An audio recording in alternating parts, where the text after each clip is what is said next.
आज हम जो पाठ पढ़ने वाले हैं, एक छोटी कविता है, क्लास 10th का जो चौथा पाठ है उसकी कविता है और उस पोइम का नाम है अमेंडा। अमेंडा एक छोटी लड़की है और जो छोटे बच्चे होते हैं, आपको तो पता ही है कि छोटे बच्चों की क्या क्वालिटीज़ होती है कि वो कभी भी मिट्टी में खेलने लग जाते हैं, कभी क्या करने लग जाते हैं। लेकिन जो उनके मम्मी पापा होते हैं वो बहुत ज़्यादा उनको डांटते हैं, हर बात बात पे डांटते हैं, आपने ऐसा क्यों किया है, वैसा क्यों किया। तो इसके बारे में ये कविता है, ठीक है। Every child feels that she he is controlled and instructed not to do one thing और अनदर।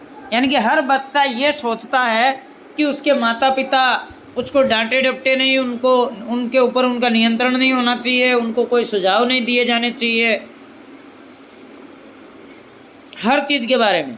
यू टू में भी तुम भी ऐसा महसूस करते होंगे। योर फ्रीडम इज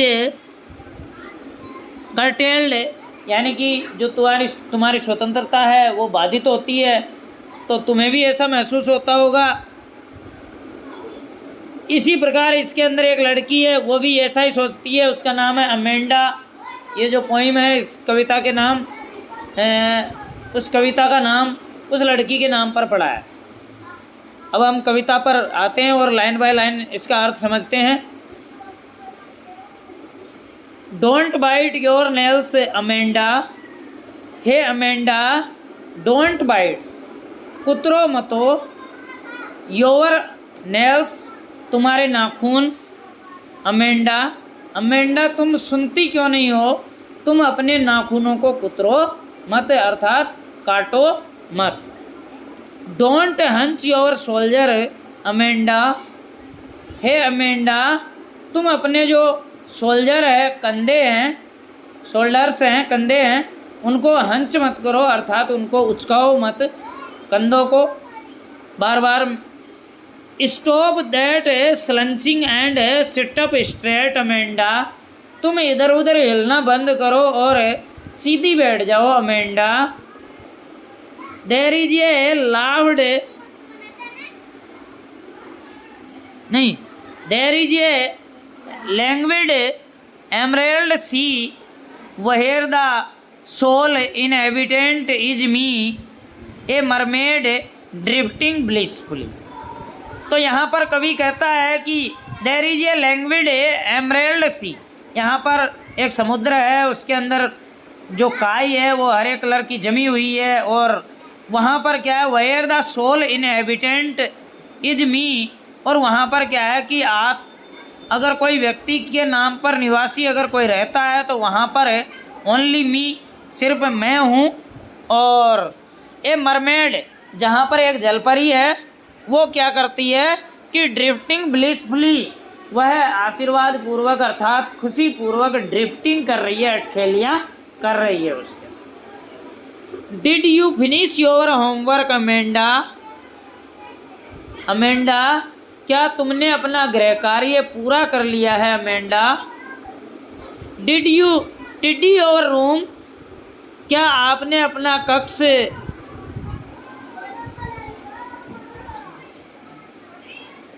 साफ कर लिया है अमेंडा।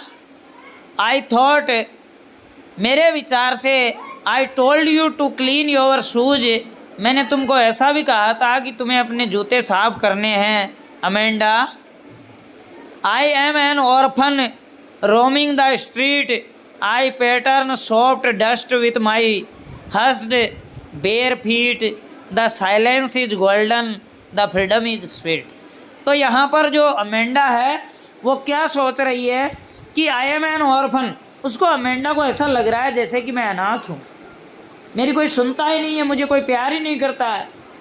मेरे माता पिता है वो मेरे ऊपर अपनी जिद चला रहे हैं, वो बार बार मुझे ऐसा करते हैं, ऐसा नहीं किया, वैसा नहीं किया, ऐसा क्यों कर दिया, ऐसा क्यों कर रहे हो, बार बार ऐसा सोचते हैं। तो उसको जो अमेंडा है उसको कैसा महसूस हो रहा है, जैसे वो अनाथ है, उसके कोई माता पिता नहीं है। रोमिंग द स्ट्रीट, और गली के अंदर घूमती है। आई पैटर्न सॉफ्ट डस्ट, मेरा भी मन करता है उस कोमल कोमल जो डस्ट है, धूल है, उसके अंदर खेलने का। With my hushed bare feet, मेरे उस नंगे पैरों के साथ। द साइलेंस इज गोल्डन, यहाँ पर चुप रहना ही सबसे अच्छा है जो माता पिता है उनके सामने। और फ्रीडम इज स्वीट, वैसे स्वतंत्रता बहुत अच्छी लगती है, लेकिन उन माता पिता की बातों में को मानना ज़रूरी है, नहीं तो वो पिटाई करते हैं। इसलिए don't eat that chocolate Amanda, hey Amanda तुम वो चॉकलेट मत खाओ। क्यों नहीं खाओ? क्योंकि दांत खराब हो जाएंगे। माता पिता ऐसे बोलेंगे कि ऐसा कर दिया वैसा कर दिया, दांत इससे दांत खराब हो जाएंगे, तुम दातुन नहीं करते हो, ऐसा कर दिया। तो बच्चों को माता पिता डांटते डपटते रहते हैं, और इसी वजह से क्या है कि वो अमेंडा को भी, उसकी माँ है वो यही बोल रही है कि don't eat that chocolate Amanda, remember your acne Amanda, याद करो तुम्हारे फुंसियाँ हैं वो बढ़ती जा रही है अमेंडा, क्योंकि तुम बहुत ज़्यादा चॉकलेट खाती हो। Will you please look at me, क्या तुम मेरी तरफ देखोगी? I am speaking to you Amanda, hey Amanda मैं तुम्ही से बात कर रही हूँ Amanda, please look at me, कृपया मेरी तरफ देखो। I am Rapunzel, I have not a care, मैं रेपुंजल हूँ और I have not a care, मुझे किसी चीज़ की परवाह नहीं है। Life in a tower is tranquil and rare, और जो मेरा जीवन है वो एक टावर की तरह है, इज ट्रैंक्वल अर्थात एक फ्रेक्वेंसी की तरह जो एंड रेयर और दुर्लभ है। और I will certainly never let down my bright hair, यानी कि मैंने कभी भी अपने जो बाल है, चमकीले बाल है, उनको कभी भी नीचे नहीं किया। अब फिर दूसरे स्टेंजा के अंदर आते हैं और फिर बोलती है उसकी माँ, stop that sulking at once Amanda, तुम ऐसा बंद करो Amanda, you are always so moody Amanda, तुम बहुत ज़्यादा अपनी मनमर्जी करती हो अमेंडा।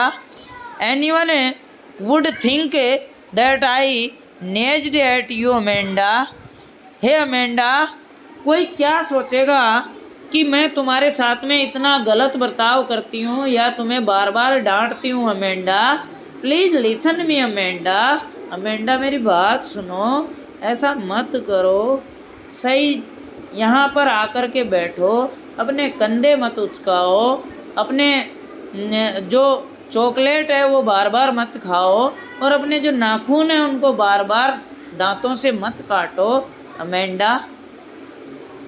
तो ये पोइम थी 4th लेसन की, और जिसका नाम अमेंडा था।